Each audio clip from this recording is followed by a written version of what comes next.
जय माता दी। आप सभी को शारदीय नवरात्रों की बहुत-बहुत शुभकामनाएँ। तो आप चलिए वीडियो में जानते हैं कैसे हमें 9 के 9 दिन पूजा अर्चना करनी है माता रानी की। तो सबसे पहले एक चौकी आपको साफ-सुथरी जगह बिछा लेनी है। उस पे आपको लाल रंग का एक वस्त्र बिछाना जिस पे आप माता की प्रतिमा को विराजमान करेंगे। उसके लिए सबसे पहले माता को हम चावलों का आसन देंगे। आपके पास अगर पुरानी मूर्ति है या कोई फ़ोटो है आप वो भी रख सकते हैं। अगर नहीं लाना चाहें आप नहीं भी ला सकते हैं। तो हम विराजमान करेंगे, उसी के साथ में हम गणपति जी को विराजमान करेंगे, उन्हें भी चावलों का आसन देंगे। आपके पास गणपति जी की भी प्रतिमा है तो आप उन्हें विराजमान कर सकते हैं। अगर आपके पास गणपति जी की प्रतिमा नहीं है तो आप पारी को कलावा बाँध के भी आप गणेश जी का रूप मान के आप विराजमान कर सकते हैं। अब उसके बाद में आप सभी जानती ही हैं शारदीय नवरात्रों में कलश स्थापना बहुत ही महत्वपूर्ण होती है। तो जो माता रानी के राइट साइड पे हमें कलश की स्थापना करनी चाहिए। सबसे पहले हम अष्टदल कमल बनाएँगे चावलों से और उसपे हम अपना जो आपका जल जिसमें हम भरेंगे, आपके पास मिट्टी का पात्र हो मिट्टी का, आपके पास तांबे का हो तांबे का, आपको कंठ तक इसे भरना है और उसमें मोली बाँधनी है।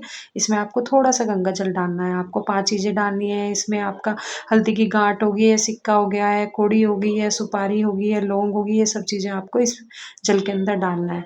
उसमें साथ में आपको आम के पत्ते मिले तो ठीक है, नहीं तो अशोका के पत्ते भी आप ले सकते हैं। 5, 7, 11 जितने आपके पास हो उतने ले सकें। कोशिश करें अगर टहनी वाले मिल जाए क्योंकि 9 के 9 दिन रखना है, तो वो सूखेंगे नहीं, हरे ही रहेंगे। उसपे आपको नारियल पानी वाला जो नारियल होता है तो उसे जब खरीद के लेके आएँ तो एक बार बजा के देखें कि पानी पानी है या नहीं। और जो नारियल का मुख है वो साधक की तरफ मतलब जो पूजा कर रहा है उसकी तरफ ही रखना चाहिए। इस प्रकार से हमें अब उसके बाद में भाव स्वरूप हमें सबको स्नान कराना है। तो गंगा जल से आपको भाव स्वरूप माता को स्नान कराना है, गणपति जी को स्नान कराना है। उसके बाद हमें वस्त्र स्वरूप सबसे पहले माता रानी को अपनी मैया को चुनरी उड़ानी है तो आपको हर साल चुनरी नहीं लानी चाहिए और आपको जनेऊ हमें अर्पित करना है गणपति जी को। और साथ के साथ में आपको वस्त्र स्वरूप अपने कलश को आपको नाला अर्पित करना है, कलावा अर्पित करना है। उसके बाद में हमें सबको तिलक करना है और उसी के साथ-साथ में हमें सबको फूल अर्पित करना है। तो आपके पास अगर पीले रंग के फूल मिल जाए तो अच्छा है, अगर पीले रंग के फूल नहीं मिल पाते क्योंकि पीला रंग माता को अति प्रिय होता है, तो अगर पीला रंग का फूल मिल जाए तो अच्छा, नहीं तो जो भी आपके पास फूल अवेलेबल है उस टाइम पे आप वो फूल माता रानी को अर्पित माता रानी को श्रृंगार का सामान अर्पित करना होता है। आप अलग-अलग भी श्रृंगार का सामान लाते हैं, नहीं तो इस तरीके से मार्केट में पूरा बॉक्स मिल जाता है, जिसमें माता का श्रृंगार का सामान रहता है। तो हमें माता को क्योंकि नवरात्रि जो रहते हैं वो सुहागन का भी प्रतीक होता है, माता रानी को सुहाग की चीज़ें अर्पण की जाती हैं। उसके साथ में हमें माता रानी को प्रसाद अर्पित करना है पंचमेवे का, अगर पताशे मिल जाए तो पताशे माता को अति प्रिय है, तो पताशे का प्रसाद या मिश्री का प्रसाद अवश्य आपको माता रानी को चढ़ाना है। जो भी ऋतुफल है, केला है, जो भी ऋतुफल आपके पास अवेलेबल हो, आप ऋतुफल माता रानी को अवश्य चढ़ाएँ। उसके साथ में पान का पत्ता हमें पहले दिन ज़रूर चढ़ाना चाहिए। उस पे आपको लौंग के 2 जोड़े हो गए, जायफल हो गया है आपको और सुपारी आपको होगी। ये चीज़ें आपको पान के पत्ते पे रख के माता रानी को अवश्य अर्पित करनी चाहिए। उसके बाद में सबसे पहले शारदीय नवरात्र में जो इम्पोर्टेंट रहता है ज्वारे हमें अवश्य बोने चाहिए। तो उसके लिए आपको जो मिट्टी है, आप रेतीली मिट्टी या फिर आपके गमले में जो भी मिट्टी अवेलेबल है, आप वो गमले से मिट्टी निकाल के भी आप बो सकते हो। उसके लिए अलग से कोई बर्तन ले लीजिए जिसमें भी आपको थाल ले लीजिए, जो भी है उसमें आप उस मिट्टी को रख लीजिए और उसपे हम तिलक करेंगे, मिट्टी के पात्र पे भी हम और उसके बाद में हम इसमें ज्वारे बोएँगे। तो इस प्रकार से आपको ज्वारे डाल के उन्हें थोड़ा-सा ऊपर-नीचे कर देना है और पानी से फिर छींटा दे देना है ताकि कोई-कोई जो है कलश स्थापना जो करता है वो इनके ऊपर करता है। आप अलग से भी बो सकते हैं और आप नहीं तो इसे सबसे पहले आप ज्वारे बो के उसके ऊपर अपनी कलश की स्थापना कर सकते हैं। तो जैसे भी आपको आपके यहाँ पे जैसे भी होता है आप दोनों तरीके से जो भी ठीक लगे आप कर सकते हैं। हमारे यहाँ पे अलग से बोए जाते हैं तो मैंने ये अलग से इस प्रकार से बो दिए हैं और ये मैंने माता रानी के साइड में रख दिए हैं। उसके बाद में एक छोटा-सा हवन आपको 9 के 9 दिन अवश्य करना चाहिए। बहुत बड़ा हवन नहीं होता है, लेकिन इसका बहुत बड़ा एक महत्व होता है। तो ये गाय के उपले ये गोबर के उपले मैंने मँगा लिए थे और ये कहीं भी आजकल तो कहीं शॉप पे भी अवेलेबल हो जाते हैं ईज़िली। तो मैं इससे ही छोटा-सा हवन कर लेती हूँ। कोई-कोई लोग जो हैं वो खाली कपूर से भी हवन करते हैं। तो आपको जैसे भी ठीक लगे आप दोनों तरीके से कर सकते हैं। उसके बाद आपको घी का एक दीपक माता रानी को जलाना है, माता रानी के सामने जलाना है, साथ ही साथ में दीप करना है, घी का दीपक आपको जलाना है, प्रज्वलित करना है।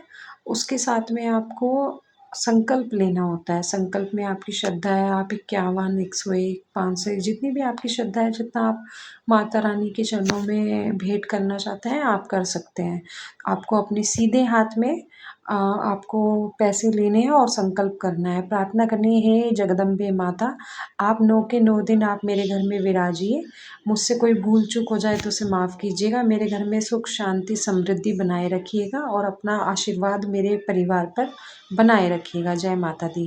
उसी के साथ में अब आपको जो है, आपको छोटा-सा एक हवन एंड में करना है, तो उस छोटे से हवन के लिए ये मेरे पास एक मिट्टी का पात्र है, मैं इसी में अपना जो डेली का हवन होता है और इसी में करती हूँ, तो इसी में मैं ये भी एक छोटा-सा हवन जो है वो मैं करूँगी। इसमें मैंने गाय के गोबर के उपले जो थे, मैंने सबसे पहले वो ले लिए हैं और मैं जो अग्नि को प्रज्वलित करूँगी वो कपूर से करूँगी। इस बहुत से लोग क्या करते हैं ना फ्रेंड्स, वो खाली कपूर से भी खाली हवन को कर लेते हैं, मतलब गाय के गोबर के उपले नहीं लेते, खाली कपूर से भी आपकी इच्छा है, अगर आप खाली कपूर से ही हवन करना चाहते कर सकते हैं।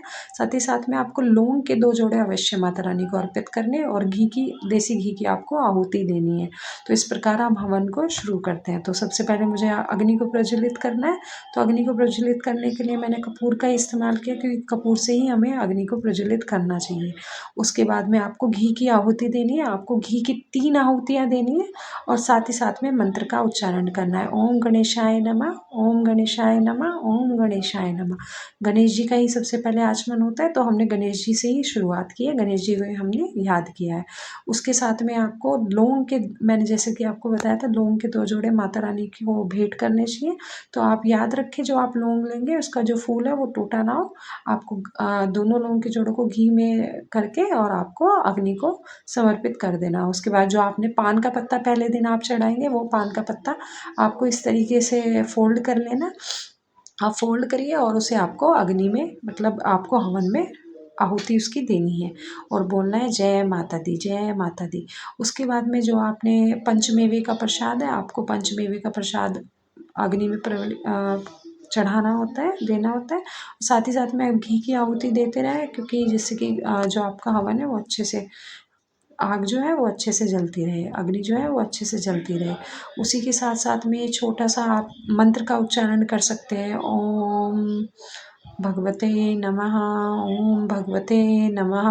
आप जितनी भी माता रानी के 11 स्वरूप हैं, उन्हें याद करके आप आहुति दे सकते हैं। जैसे कि मैंने बताया था, पंचमेवे का प्रसाद आपको अग्नि को प्रज्वलित करना है। इस प्रकार से हवन ये हमारा समाप्त हो गया। प्रकार से हमें 9 के 9 दिन पूजा अर्चना करनी है नवरात्र में। तो होपफुली फ्रेंड्स, आपको वीडियो अच्छी लगी होगी और आपको अच्छे से विधि संपूर्ण तरीके से समझ आ गई होगी। तो अगर आपको वीडियो पसंद आई तो प्लीज़ वीडियो को लाइक ज़रूर करें और चैनल को सब्सक्राइब करना ना भूलें। जय माता दी।